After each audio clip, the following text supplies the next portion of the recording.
무시한 정도 아니겠냐 했는데 제 생각보다는 조금 더 많이 지지를 받지 않았나 생각이 드네요. 당원들의 선택을 겸허하게 받아들입니다. 저의 부족함이 드러났다고 생각합니다.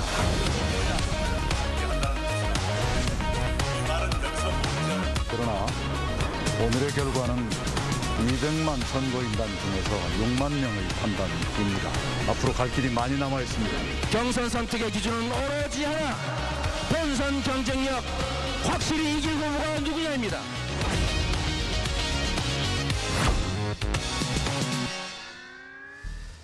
자, 여야의 이제 경선 레이스가 이제 본격화되고 있습니다. 대선 전국 속의 이제 정치권 쟁점들 이 전문가와 함께 자세히 이야기 나눠보도록 하겠습니다. 네, 김관욱 해명대 교수, 이승훈 변호사, 김종래 동방문화대학원 대학교 석좌 교수, 이현종 문화일보 논설위원 나오셨습니다. 안녕하세요. 안녕하세요. 반갑습니다. 안녕하세요. 네, 주제 바로 보시죠. 자, 이제 보셨습니다만 민주당 대선 후보 선출을 위한 이 전국 순회 경선 첫 번째 결과가 어제 나왔습니다. 대전 충남 첫 개표 결과 이재명 후보가 과반이 넘었어요. 54.8%의 득표로 1위를 했습니다. 그런데 지금 예상 밖의 결과다 이런 평들은 좀 많이 나오고 있습니다. 먼저 이현종 위원님께서 저 결과가 의미하는 거가 뭔지를 좀 말씀해 주실까요? 그러니까 이재명 후보가 보니까 이낙연 후보에 비해서 딱 2배더라고요. 2배. 네. 예. 상당히 좀 놀라운 결과가 나온 것 같습니다. 예. 물론 뭐 첫 번째이기 때문에 아까 이낙연 후보 같은 경우는 200만 중에서 6만 명밖에 하지 않았다고 이야기를 하지만 네. 이 여론조사와 비슷하게 이제 경향성을 갖고 있는 거 아니겠습니까? 그렇죠. 그렇다면 앞으로의 어떤 경선 결과도 비슷한 추세로 될 가능성이 저는 상당히 높다라는 생각이 드는데 왜 이렇게 이제 표차가 많이 났을까라는 걸 추측해 보면 네. 이번 같은 경우는 이제 코로나 국면에 치러지는 선거지 않습니까? 네. 이제 그렇다 보니까 예전같이 이 조직 선거라는 게 굉장히 불가능한 거거든요. 예.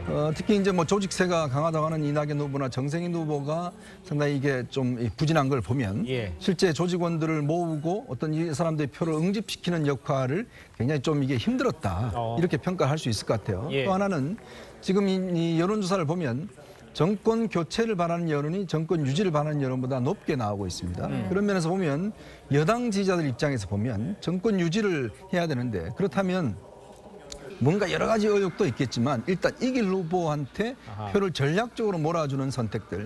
만약에 이제 뭐 어떻게 하든지 이긴다고 한다면 후보의 자질이나 이런 것들을 좀 꼼꼼히 살펴보겠지만 예. 어쨌거나 정권을 유지하는 게 굉장히 위기감이 있다. 이렇게 본다라면 무조건 이기는 후보에게 전략적 투표를 하는 현상들이 나타나고 있거든요. 예. 그러니까 이런 것들이 아마 이제 호남 지역은 오히려 저는 더 심할 거라고 예상을 합니다. 그렇게 된다면 지금 이재명 후보의 있던 이 선두권은 단지 첫 출발에 불과하겠지만 그러나 앞으로 이어질 수 있는 많은 일단 지역 선거에서 또 비슷한 저는 경향성을 보이지 않을까 그렇게 예측을 하고 있습니다.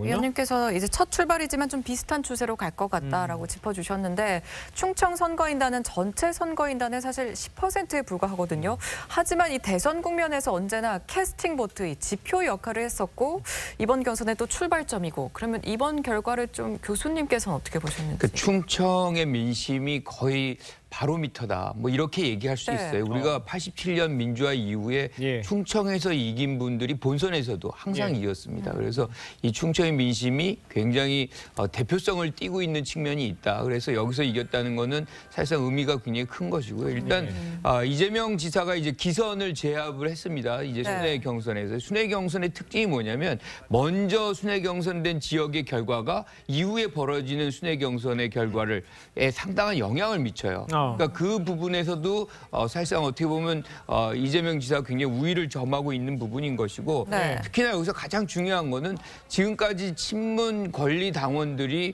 반이재명이다. 뭐 이런 얘기들이 많이 있었잖아요. 그런데 지금 이걸 뚜껑을 열어놓고 보니까 권리 당원의 압도적인 지지를 지금 받고 있어요. 이거는 이재명 지사가 소감에서 얘기한 바와 같이 사실상 본선 경쟁력이 가장 중요한 지금 당원과 대의원들의 어떤 투표 기준이 됐다는 것을 지금 확인하고 있는 것이고 그런 차원에서 본다면 이것이 향후에 벌어지는 뭐 다른 순회 경선에도 거의 유사한 어떤 흐름을 보일 가능성이 있고 가장 중요한 거는 12일 날 슈퍼 이제 위기 열리는데 이때 64만 명의 선거인단이 이제 결과가 나옵니다. 이것이 사실상 이 흐름을 그대로 유지한 한다면 이제 25, 26일 날 있을 호남의 어떤 순회 경선에서도 결정적 역할을 할 것이고 예. 만약에 거기에서 이제 결정이 난다면 수도권은 사실 호남의 민심을 상당히 반영하거든요. 민주당의 어떤 지지자들은. 예. 그러니까 그런 측면에서의 흐름을 전체적으로 장악하는 시작점을 어제 이제 이재명 지사가 얻었다. 네. 이렇게 좀 평가할 수 있을 것 같아요. 이제 교수님께서도 이제 비슷하게 큰 힘을 장악을 했다 이렇게 그렇죠. 보시는 거군요. 알겠습니다. 네, 이재명 후보는 상대 후보의 검증 공세에 반박하면서 대세론을 강조하고 있는데 어제 발언 들어보시죠. 이낙연 후보 지지자분들은 여전히 그 의료소송, 의료별로 관련해서 문제 제기하시고 잔칫날이니까 잔치 얘기만 좀 해주시면 좋겠습니다. 그게 문제가 있었으면 제가 살아남았겠습니까? 그건 다 적법하게 또 실제 변론하신 분들은 다 지급했어요. 우리 국민 여러분들의 집단 지성을 믿습니다. 우리 국민들께서는 1억 개의 눈과 귀, 5천만 개의 입으로 말하고 들으시고 또 보십니다. 단 한 명의 개인들의 판단은 사실은 비교할 수 없습니다. 자, 그런데 이제 이낙연 후보 측에서는요, 이 지사 득표율의 이제 절반 정도밖에 표를 얻지 못했습니다. 이낙연 후보는요, 조직표가 힘을 실어줄 것이라고 강조를 했는데도 자, 왜 표심을 얻지 못했는지, 왜 실패를 했는지 이게 궁금할 수밖에 없는데 이승훈 변호사께서는 어떻게 보셨습니까? 그렇습니다. 조직 선거가 참 어려웠다는 생각이 듭니다. 네. 코로나로 인해서 굉장히 조직들이 활발하게 움직일 수 없었기 때문에 예. 결과적으로는 그런 영향을 많이 받지 않았을까 싶습니다.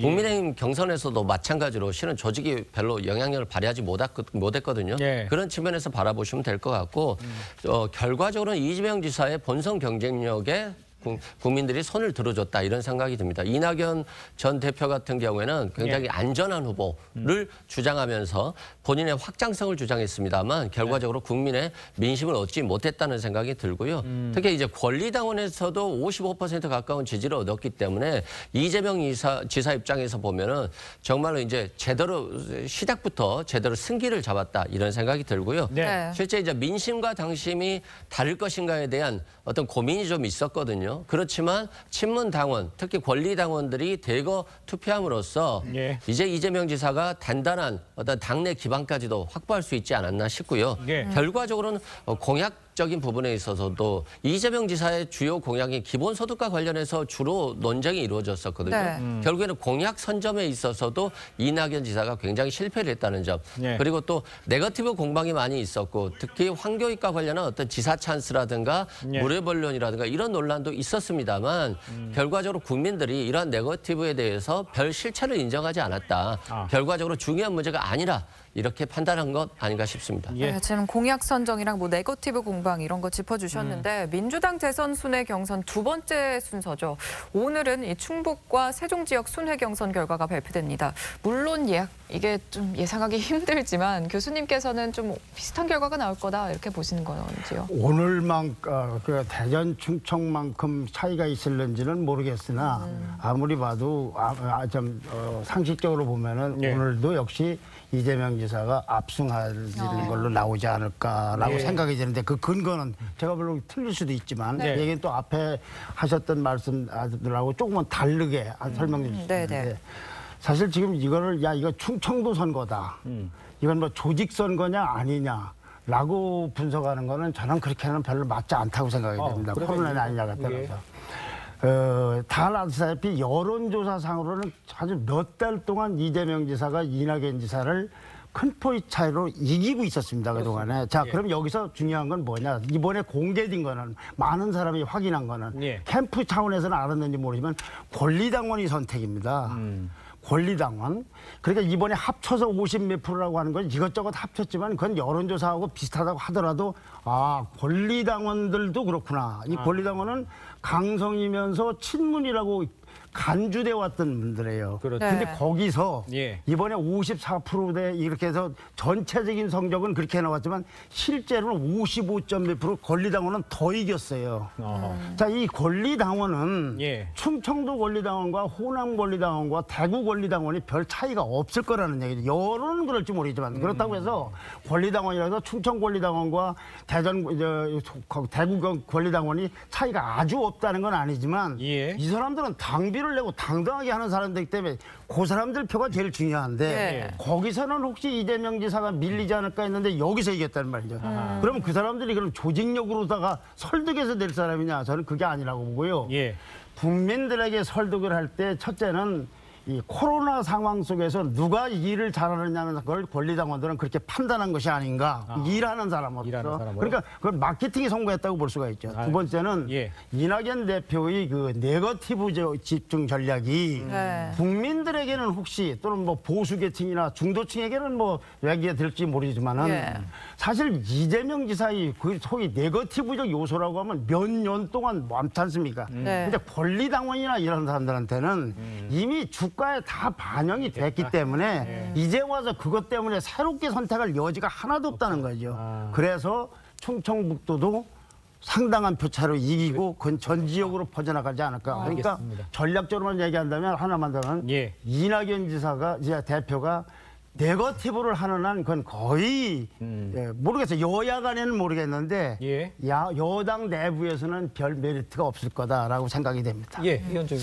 근데 이제 문제는 이게 경선 과정에서 나왔던 여러 가지 이제 무료 변론이라든지 네. 뭐 등등 이런 것들이 경선 과정에서는 크게 영향을 못 미친 걸로 나오잖아요. 네. 근데 반면에 이게 이제 본선에 갈 경우에 네. 이거는 상당히 논란이 될 수는 있습니다. 왜냐하면 사실은 지금 경선이라는 과정은 보면 이미 예.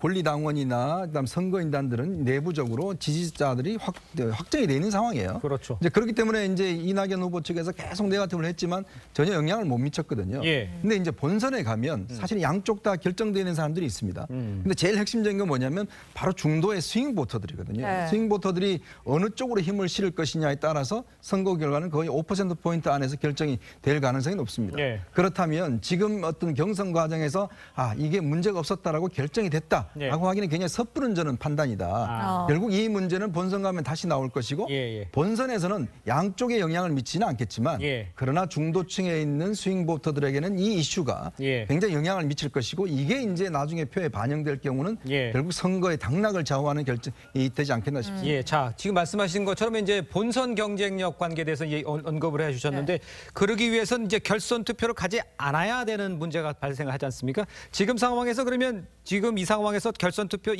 이낙연 후보 측에서는 아무래도 결선 투표 가면 한 번 더 기회가 있을 거라고 생각을 할 텐데.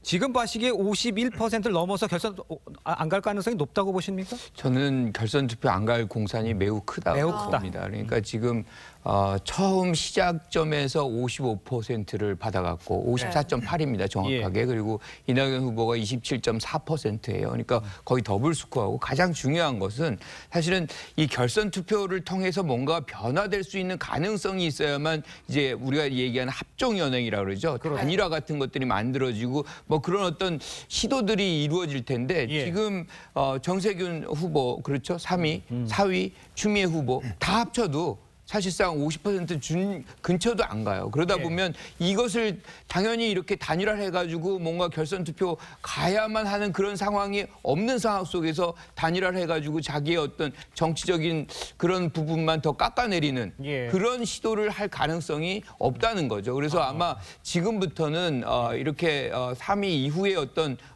지금 후보들은 자기 정치를 보여주고 이 경선을 어떻게 하면 이제 자기 정치의 어떤 이 토대라 그럴까요? 뭐 이런 것들 향후의 어떤 부분들을 만들어가는 축적하는. 그러니까 다시 얘기하면 이렇게 얘기한 표현을 하면 또 논란이 있을 수는 있겠지만 잘 지는 방법.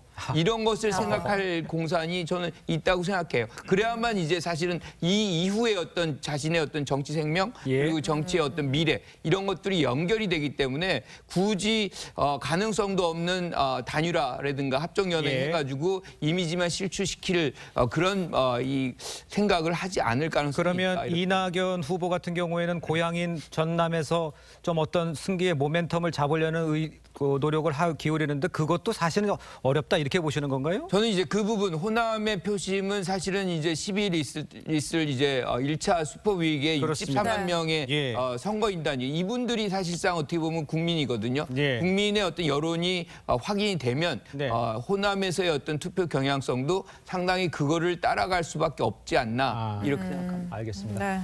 자, 저희는 다음 주제로 좀 넘어가 보도록 하겠습니다.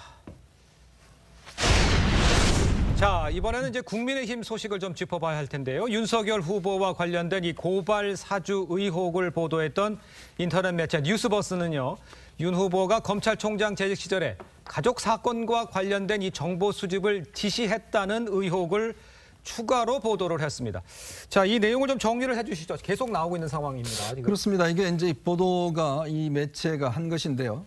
이제 당시 이정현 대검 공공수사부장이라고 있습니다. 이분은 이제 지난해 이제 주로 추미애 라인이라고 이제 알려진 분이죠. 그렇습니다. 윤석열 당시 총장의 이제 이 징계 국면에서 직접 증언도 했던 분이지 않습니까? 그러니까 당시에 이제 이정현 공공수사부장이 그 징계 과정에서 참여하면서 진술한 내용이 이제 이 매체에서 보도를 한 것인데요. 당시에 대검 검찰총장이 자신의 부인과 장모 등등에 관한 정보들을 수사정보정책관실에서 이제 수집을 지시를 했다는 이야기를 들었다라고 이제 그때 당시에 진술한 걸로 이 매체는 이제 보도를 하고 있는데 문제는 이게 이제 뭐 본인이 직접 뭐 이 지시를 들었다는 게 아니라 그런 이야기가 있었고 당시에 대검 간부들도 알고 있었다 뭐 이런 이제 진술이었거든요. 근데 문제는 이 진술 자체가 당시에 뭔가 징계로 이어지지는 않았습니다. 그렇다 보니 예를 들어서 그걸 누구한테 들었는지 이런 것들이 좀 명확치가 않고 당시에 뭐 그냥 본인도 전원으로 들었던 이야기를 이제 진술한 것인데 이 매체 같은 경우는 당시에 이정현 부장검 이 공공수사부장이 진술했던 그 진술서를 가지고 확보를 해서 이제 공개를 했는데 모르겠습니다. 이 진술서가 어떤 과정을 통해서 나왔는지도 상당히 좀 의문스럽습니다. 지금 의혹만 계속해서 나오고 있는데요. 윤 전 총장의 대선 캠프에서는 추미애 사단의 정치 공작이다. 이런 발언을 한 이정현 검사는 또 추 전 장관의 핵심 측근이다.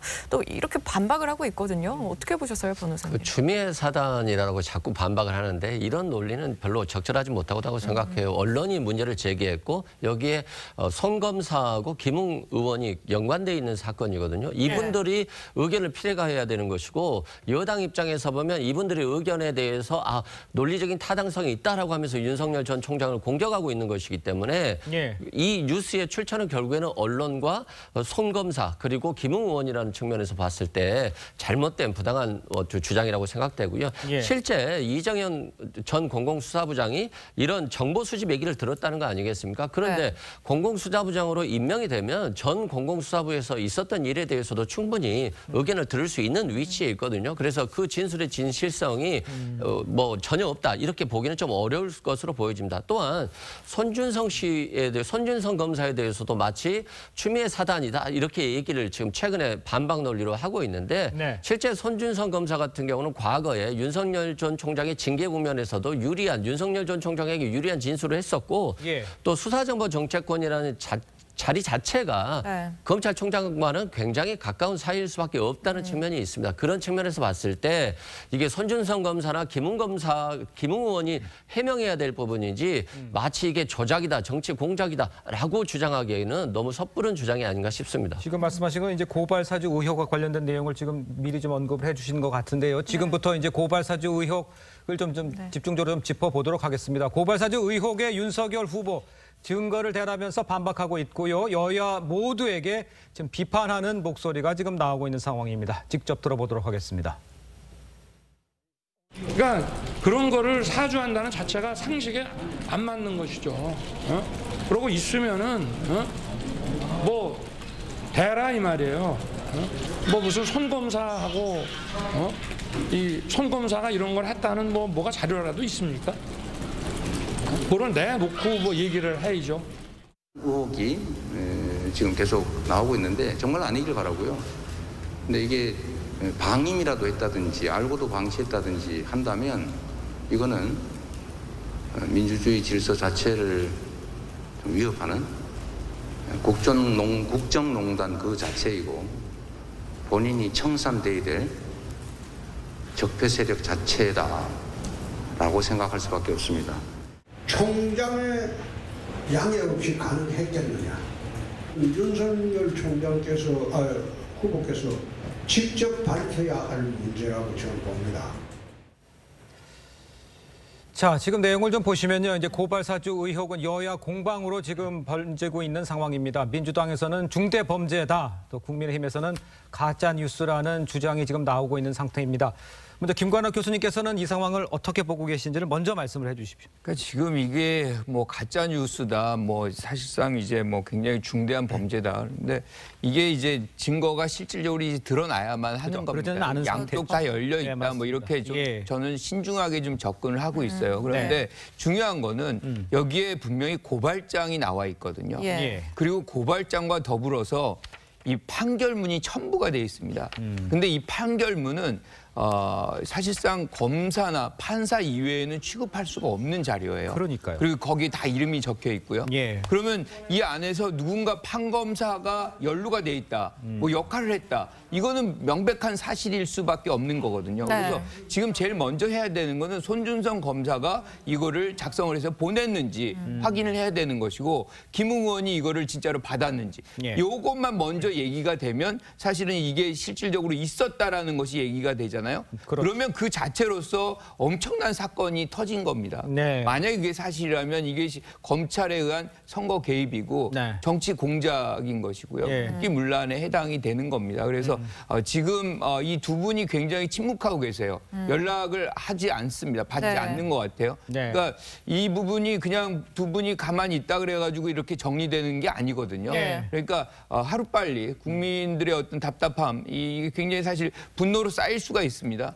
이거 두 분은 빨리 입장을 표명하시고 사실관계를 규명하시는 게 맞겠다, 이렇게 봅니다. 네, 국회 법사위는 내일 이 의혹과 관련해서 긴급 현안 질의를 가질 예정입니다. 윤석열 전 총장과 손준성 검사의 출석 여부, 말씀하신 것처럼 좀 답답하다, 입을 열어달라. 김웅 의원도 마찬가지고요. 그런 얘기를 나오는데 의원님께서는 어떻게 보셨습니까? 글쎄요, 내일 아마 나올 가능성이 저는 별로 없다고 봅니다. 왜냐하면 손준성 검사는 이미 이제 감찰을 이제 받고 있는 상황이고, 뭐 윤석열 후보가 나올 리는 없는 것이고요. 아마 법사위도 지금 뭐 현재 수준에서 이제 공방 차원에서 벌어지지 않을까 싶은데요. 이 문제의 증인은 좀 여러 가지로 봐야 될 것 같습니다. 일단 이 고발장의 어떤 진위 여부부터 먼저 확인을 해야 될 것 같아요. 일단 뭐 이 고발장이 지금 문건 형태로 이제 보도만 된 것인데 과연 지금 이 고발장이 어떤 형태로 가지고 있는 것인지 이게 좀 더 명확히 돼야 될 것 같고요. 그다음에 이제 우리가 보통 판결문에 어떤 이름 들어간 거는 판사 검사만 볼 수 있다고 이야기하는데 일단 당사자도 볼 수 있습니다. 그리고 이제 당사자가 보는 것들을 다른 사람한테도 전달할 수가 있는 거거든요. 이제 그것 자체가 예를 들어서 이 사람이 독점적으로 확보할 수 있는 것이다라고 단정짓기에는 상당히 어려운 측면이 있어요. 그렇다면 일단 손준성 검사와 지금 김웅 의원 두 사람이서 일단 이 문제에 대한 진위를 밝혀야 될 겁니다. 자, 어떤 것이 오고 갔는지. 자, 그렇다면 문제는 뭐냐면 이게 이제 그 다음 증인은 결국 이 손준성 검사가 윤석열 후보의 지시로 한 것인지 아니면 본인의 독자적으로 한 것인지, 이게 만약에 이제 전제는 이 문건이 왔다 갔다 했다는 이게 사실이라고 한다면 이제 그 부분도 이제 밝혀내야 될 것이고요. 또 그 다음에 이제 이 문제는 두 사람이서 지금 이 문건을 교환했는데 이게 지금 어디서 그럼 이게 출처가 나왔을 것인지. 이게 이제 또 하나의 관심 대목이죠. 왜냐하면 지금 이제 이 발행인 같은 경우는 이게 국민의힘 관계자로부터 받았다라고 이야기하는데 지금 오늘 뭐 이준석 대표 는 전혀 국민의힘 쪽에는 받은 바가 없다라고 이제 이야기를 했는데 그렇다면 당시에 검찰 쪽 법무부에서 검찰을 감찰할 때 나온 자료가 아닌가라는 그런 의문도 제기되고 있지 않겠습니까? 이제 그렇다면 결국은 이 문제는 전체의 진실을 확보하기 위해서는 많은 어떤 좀 산을 넘어야 되는 상황이 남아있지 않을까 저는 그렇게 보고 있습니다. 말씀하신 것처럼 문건 출처가 지금 불명확한데 오늘 국민의힘 이준석 대표가 이 해당 고발사주 문건을 공식 접수한 적이 없었다. 당무 감사하더라도 나올 게 많지 않다. 이렇게 얘기를 했는데 교수님은 이 상황 어떻게 보십니까? 이준석 대표가 확인하는 것이 대표로서 확인했기 때문에 저기까지를 사실이라고 전제하고 말을 한다면 이 지금 논의 구조가 손 검사하고 김웅 의원 사이에 있었는데 요 서류가 뭐 무슨 서류인지 모르지만은 정확하게는 고발장이라는 이름의 서류가 있는데 이것이 국민의힘 쪽으로는 가지 않았다. 예. 그러면 어떤 문건인지는 모르지만 이 문건이 김웅 의원 쪽에서부터 보도대로 하면 지금 배달 사고가 났거나 어떻게 사라진 거 아니겠습니까? 예. 자, 이제 요 문제하고 그다음에 이 문건이 사실일 걸 전제로 했을 경우 이걸 윤석열 총장이 이걸 지시했고 또는 뭐 뭘 했느냐는 문제는 또 다른 문제잖아요. 근데 아까 저 변호사님도 말씀하셨지만 그 윤석열 총장이 추미애 사단이 정치 공작이라고 했을 때 나오는 이정현 공공수사부장. 예.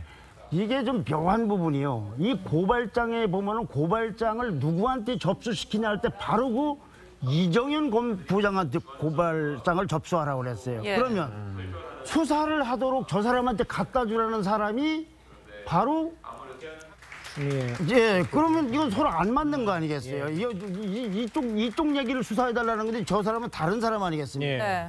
거기에서 지금 상태로서 적어도 손 검사보다도 특히 김웅 의원이 저렇게 함진공을 하고 있는 상황 속에서 그건 굉장히 비판받아야 될 사안이죠. 왜 이제 나타나서라도 이건 이렇고 저건 저렇고라고 설명을 해야지 왜 이렇게 연락이 안 된다는 거 하는 건 정말 어불성설인 것 같은데 이래서 논란을 키우고 있고 그렇기 때문에 의혹이 더 있는 거 아닌가라고 생각이 되는 완데 아직은 이것이 규명되지 않은 상태에서 그냥 곧장 윤석열 총장 쪽으로다가 여야의 주자들이 공격을 하고 있는 건 이건 지금으로 봐서는 너무나 빠른 거 아니냐.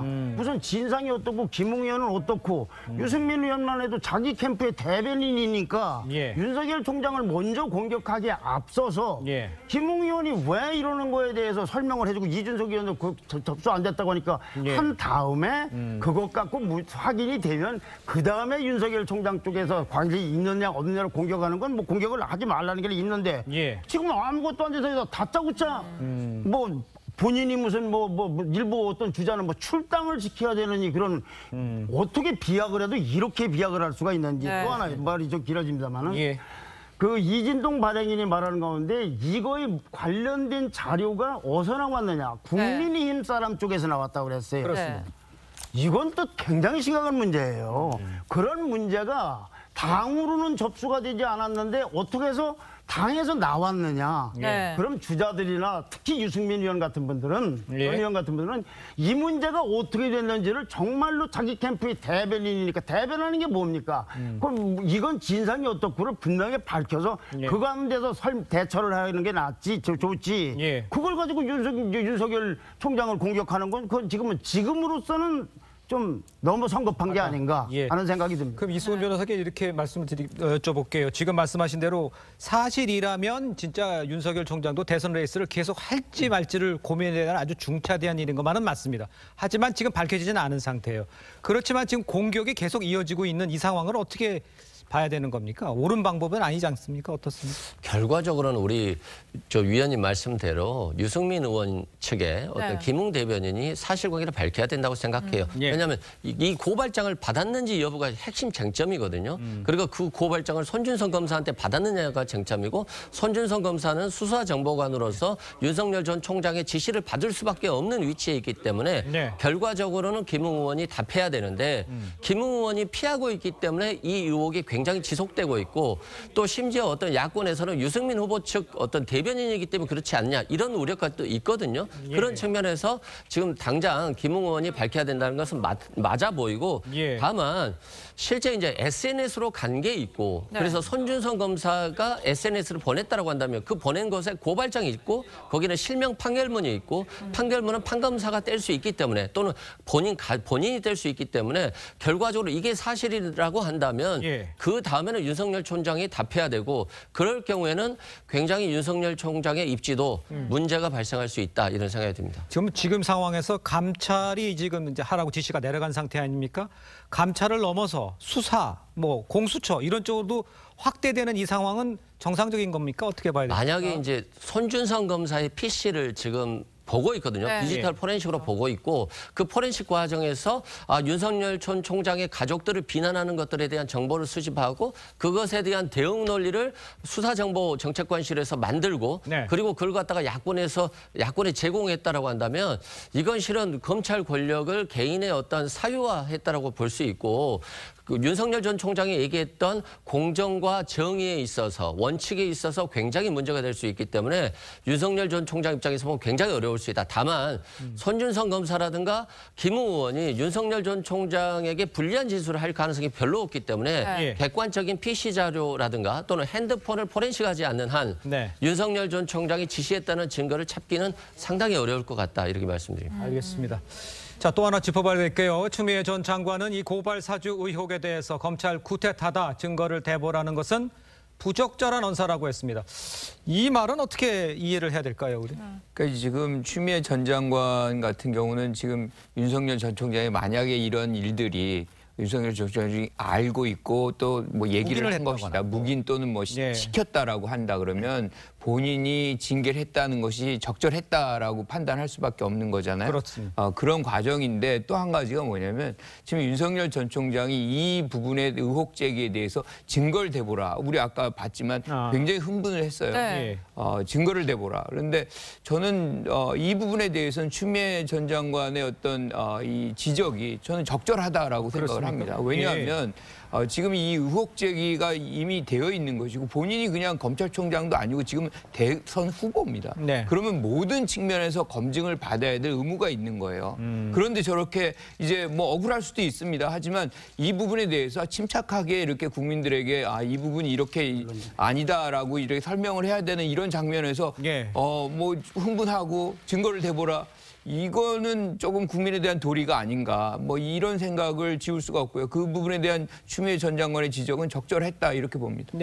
저는 조금 견해가 다른데요. 이제 이것이 정말로 사실로 드러났을 경우에 윤석열 후보가 후보를 그만둬야 되고 나아가 사법 처리까지 나올는지는 혹시 모르겠어요. 그게 지금 단계에서 얘기라는 거예요. 현 단계. 윤석열 총장께서는 내가 이걸 지시하고 여기에 연루됐는지 증거를 대안해보라는 얘기를 할 수 있는 거 아니겠어요? 나 지금 당대는 아까 말씀대로 아무것도 확정되고 드러나지 않고 언론이 한두 번 보도한 거에 그쳐 있는데 이걸 가지고 곧장 수식 상승해서 윤석열 총장 사퇴해라, 윤석열 총장 뭐하라고 하니 그러면 내가 이런 것이 사실인지와 함께 내가 여기에 관련되는 걸 지금 단계에서 한번 밝혀봐 달라.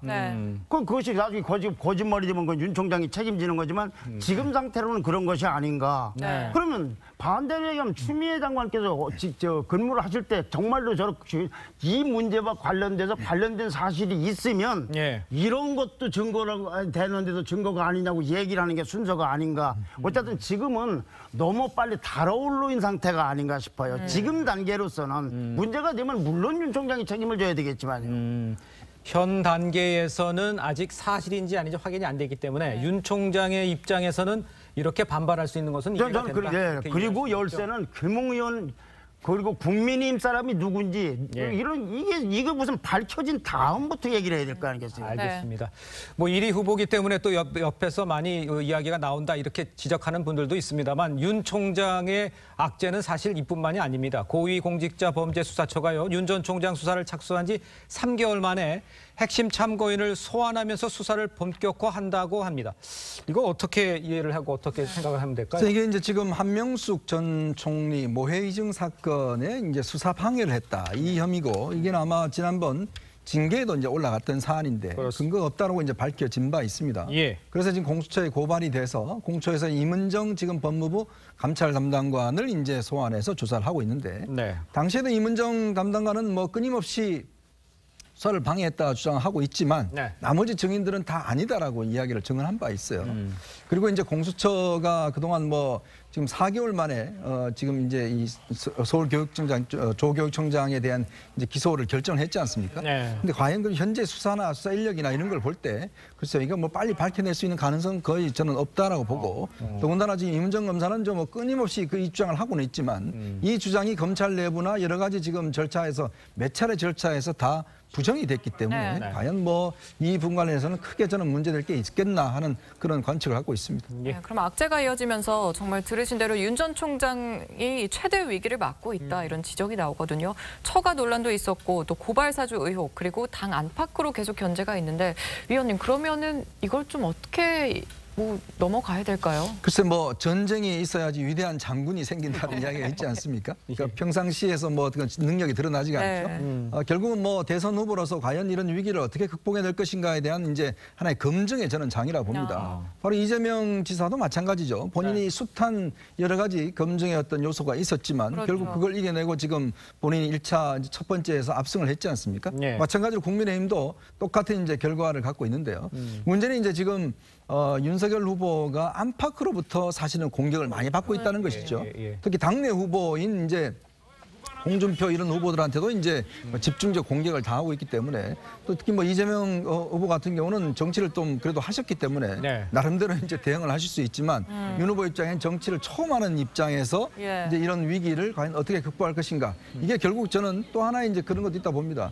이렇게 되면 국민의힘 이슈가 결국 다 윤 후보 쪽으로 몰려갈 수밖에 없어요. 다른 후보들 입장에서 보면 자신의 이름이 나오지가 않습니다. 그러니까 결국 이게 이렇게 되면 상당히 다른 후보들 입장에서 답답할 수밖에 없어요. 어떻게 하든지 간에 여기에 좀 논쟁에 껴서 뭔가 본인들의 인지도를 좀 상승을 시켜야 되는데 그러니까 모두가 다 이제 윤 후보를 공격하고 있는 거거든요. 그래서 이제 이게 한편으로 보면 윤 후보한테 기회이자 위기가 아닌가 저는 그렇게 보고 있습니다. 예, 그렇군요. 자, 저희는 역선택 이야기도 좀 해봐야 될 것 같은데 논란을 낳고 있는 역선택 방지 조항에 대해서 여기에 대해서 이제 생각들이 조금 다른데 대체적으로 이제 선관위에서 한 대로 따라가겠다 하지만 결정적으로 이걸 어떻게 하느냐에 따라서 자기가 되고 안 되고 때문에 유불리 때문에 고민을 많이 하고 있는 것 같아요. 그렇죠. 그런데 사실 역선택 방지 조항이 들어갔다 그래가지고 결과가 이렇게 달라지는 경우가 별로 없거든요. 그런데 그럼에도 불구하고 이 조항을 넣느니 마느니 하는 걸로 사실상 어떻게 보면 지금 야당의 어떤 후보군들이 갈등하는 모습은 전체적으로 사실은 국민들에게 굉장히 피로감을 줘요. 이게 그렇게 중요한 거 아닙니다. 그리고 원칙적으로 이 역선택 반지 조항을 넣을 거면 국민 여론조사 방식 하면 안 돼요. 그러니까 국민 여론조사 방식이라는 건 당의 후보를 선출하는 데 있어서 그냥 당원이 아니라 일반적인 국민들도 참여해서 사실상 후보를 뽑는 것이 본선 경쟁력이 더 있다는 그런 취지 속에서 이런 시스템을 이제 포함시키는 건데 이제 와가지고 또 이게 누구한테 불리하다 그래가지고 이거를 넣느니 마느니 하는 거는 국민들에 대한 도리도 아니고 사실상 여기에서 이제 뭐 역선택 방지 조항을 해가지고 뽑힌 후보가 더 경쟁력이 있다. 뭐 이렇게 또 담보할 수도 없는 부분이거든요. 당 선관위는 오늘 오후 3시에 간담회를 열고 역선택 방지 조항의 도입 여부를 최종 결정합니다. 오늘 예정된 선관위의 결정과 파장, 김종래 교수님은 어떻게 보십니까? 오늘 결정이 잘 될까 싶지 않아요. 그런데 이준석 대표가 이제 당에서 결정하는 거면은 뭐 하다고 했으니까 어떻게 될는지는 혹시 모르겠어요. 그런데 저게 이 문제가 점점 묘하게 가 있는 게 그 정몽원 위원장이 이게 사실은 역선택을 할 거냐 말 거냐를 놓고서 의견을 물었다든가 투표를 한 게 아니고요. 절대로 넣지 말아야 된다라는 것 하고 중재안을 갖고 선택한 거예요. 잠깐만요. 지금 속보가 하나 올라왔는데요. 지금 정호원 국민의힘 선관위원장 얘기를 하셨습니다만 전격 사의를 발표했다라는 지금 속보가 지금 올라와 있습니다. 정호원 국민의힘 선관위원장 전격 사의. 그러니까 지금 이게 룰을 만드는 과정에서 여러 후보들의 의견들을 종합해서 정리해서 만들기가 쉽지 않다. 이렇게 봐야 되는 상황인가요? 어떻게 봐야 될까요? 그러니까 지금 제가 말하는 거의 끄트머리에 가서는 고치를 심각하게 고려해야 될 거라고 얘기를 하려고 했는데 방금 나오는 이런 일이 벌어졌네요. 왜 그러냐면 그걸 설득을 해서 한 것이 아니라 의견을 투표라고 해석될 수도 있게 물어봤단 말이에요. 물어봤는데 예스냐 노냐가 아니고 노 하는 유승민, 홍준표 후보 쪽의 의견과 원래 넣자고 하는 그것이 아니라 다르게 좀 중재를 한 걸로 해서 넣자고 했는데 과부동수로 정호원 위원장까지 투표에 참여해서 아니면 의견 개진에 참여해서 6대6이 나왔으면은 그걸 찬성이라고 하는 건 무리잖아요. 그리고 다시 한다는 거는. 그리고 여기서 이 문제가 이렇게 큰 문제인가라고 김관욱 교수님 말이 상당히 일리가 있는 말씀이기에도 불구하고 사람들이 왜 이렇게 싸우느냐. 거기다 뭐 경선 일정을 보이콧하냐. 그래서 처음부터 경준이 결정과 선관위 결정과 이거에 사이에 대한 권한 부분이나 여러 가지가 명쾌하게 하지 않은 상태로 여기까지 왔기 때문에 지금 상태로서는 똑같은 길을 가더라도 정홍원 위원장이 그만두시는 게 잘하신 선택이라고 봅니다. 네. 저는 지금 이게 유승민 후보가 상당히 과도하게 정홍원 위원장의 사퇴를 요구를 했습니다. 네. 자, 근데 이게 사실은 이게 지금 사퇴까지 요구할 문제는 아니거든요. 근데 지금 계속적으로 오늘 하기 전에 공정선거 하기 위한 결의대도 참가하지 않겠다는데 이렇게 하면서 결국 정홍원 위원장을 상당히 흔들었단 말이죠. 지금 또 이 김웅 대변인 문제도 결국 유승민 후보 진영에서 발병하는 거 아니겠습니까? 근데 결국 이런 문제가 이렇게 생겨서 이 선관위원장 사퇴한다 그러면 이거 선관위가 진행되기가 어려울 것입니다. 더군다나 아직 민석 대표가 지금 어렵게 정홍원 위원장을 모셔왔는데 본인이 경선 과정을 이렇게 지금 할 경우에 이건 당대표도 굉장히 저는 흔들릴 수 있는 가능성이 있다고 보는 것이고요. 그냥 정홍원 위원장까지도 수용 못하는 그런 선관위면 앞으로 누군들 수용을 하겠습니까? 이렇게 되면 지금 경선 열차가 출발하지도 못하죠. 지금 출발 안 하고 딱 이 출발선에 서 있는데 정홍원 위원장이 굉장히 불쾌감을 토로한 거예요. 아니 본인은 지금 여선택 문제에 대한 좀 보니까 이게 좀 문제가 있어서 조금 논의해보자라고 이야기를 하는데 저걸 그냥 사퇴를 해버리면 저는 이거는 아마 이 국민의힘 경선 과정이 순조롭게 진행되기가 저는 굉장히 어렵고 너무 과도하게 지금 홍준표, 유승민 이 후보들이 좀 흔들고 있다 이렇게 보고 있습니다. 경선 레이스가 이제 출발부터 파행 기로에 서 있다 이렇게 지적을 할 수밖에 없는 상황인데요. 이승원 변호사님. 저는 왜 굉장히 쉬운 문제를 이렇게 어렵게 풀어가는지 좀 이해가 안 돼요. 쉬운 문제라는 건 역선택 결정 문제를 말씀하시는 건가요? 그렇습니다. 항상 어렵고 혼란스러울 때는 원칙대로 가면 되거든요. 명분이 있어야 되거든요. 경준위에서 결정한 지 얼마 안 됐는데 갑자기 사퇴를 하고 선거관리위원장이 되면서 다시 여기에 대해서 역선택 방지 조항 가지고 논쟁을 하기 때문에 이게 윤석열 후보를 위한 것인지에 대한 논란이 많습니다. 결과적으로는 원칙과 명분대로 기존에 했던 그대로 가는 것이 이준석 대표도 그렇고 나머지 후보들도 그렇고 명분이 있게 받아들일 수 있는 거거든요. 그리고 민주당 경선에서 보듯이 실제 국민들이 상대 후보의 약체 후보를 결정하게 밀어주기 위해서 그렇게 조직적으로 하는 경우는 거의 없다고 보여져요. 실질적으로 선거 결과에 영향을 미치지 않을 것인데 윤석열 전 총장이 조금 조급하지 않나. 그리고 이번 사안에서 보듯이 굉장히 좀 흥분하신 걸 보면 굉장히 그 캠프에서 좀 안정감을 가질 필요가 있다. 결과적으로 국민들이 궁금해하는 것은 역선택 방지 조항이 아니라 정말 국민의힘이 수권 능력이 있는지 그리고 윤석열 전 총장이 대통령이 되면 뭘 할 것인지가 궁금한 것인데 그것에 대한 것은 없고 자꾸 절차 가지고 따지니까 국민의힘의 수권 능력이 있는지 그리고 이준석 대표가 정말로 대표로서 공정하게 갈 수 있는지에 대한 혼란만 계속 가중되는 거거든요. 저는 원칙과 명분을 가지면 쉬운 문제라고 생각됩니다. 교수님은 혹시 어떻게 보십니까? 이거는 지금 굉장히 심각한 거예요. 그러니까 사실상 정당의 목적 중에 하나 권력을 쟁취하는 겁니다.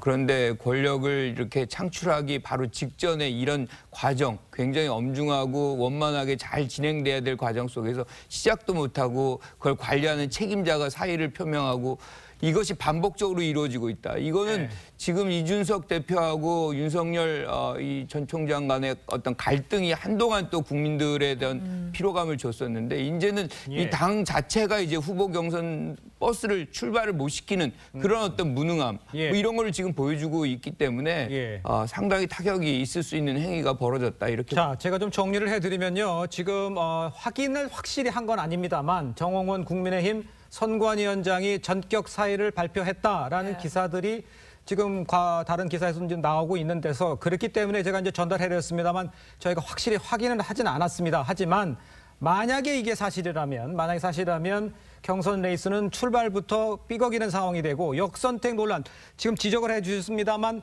그 별거 아닌 거고 큰 의미도 없다고 하지만 국민의힘에서는 이 문제를 가지고 굉장히 심각하게 부딪히고 있는 상황이기 때문에 쉽지 않은 폭풍 전야가 지금 이어지고 있다 이렇게 이야기를 할 수 있을 것 같습니다. 이 상황은 정확한 상황은 저희가 확인이 되는 대로 속보로 다시 한번 전해드리도록 하겠습니다. 자, 네 분과는 여기서 인사 나누겠습니다.